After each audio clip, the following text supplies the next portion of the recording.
24 জুলাই গণঅভ্যুত্থানে আওয়ামী লীগ সরকারের পতনের 9 মাস পর সাবেক রাষ্ট্রপতি আব্দুল হামিদ গোপনে দেশ ছেড়েছেন। 7 মে বুধবার দিবাগত রাত 3:05 থাই এয়ারওয়েজের একটি ফ্লাইটে তিনি ঢাকা ত্যাগ করেন বলে শাহজালাল আন্তর্জাতিক বিমানবন্দরের একটি সূত্র নিশ্চিত করেছে। জানা যায় রাত 3:05 থাই এয়ারওয়েজের TG340 নম্বর ফ্লাইটে ব্যাংককের উদ্দেশ্যে ঢাকা ছাড়েন আব্দুল হামিদ। এর আগে গত রাত 11টার দিকে শাহজালাল আন্তর্জাতিক বিমানবন্দরে যান তিনি।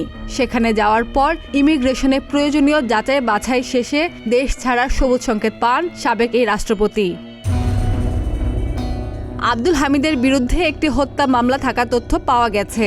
গত 14 জানুয়ারি কিশোরগঞ্জ সদর থানায় এই মামলাটি দায়ের করা হয়। মামলায় সাবেক প্রধানমন্ত্রী শেখ হাসিনা, শেখ রেহানা, সজীব ওয়াজেদ জয়, সাইমা ওয়াজেদ পুতুল এবং ওবায়দুল কাদেরের নামও রয়েছে। তবে এর আগে কিশোরগঞ্জ জেলায় আওয়ামী লীগ নেতাদের বিরুদ্ধে প্রায় অর্ধশত মামলা হলেও সেগুলোতে আব্দুল হামিদের নাম ছিল না। খাদিজা নিপা, প্রতিদিনের বাংলাদেশ।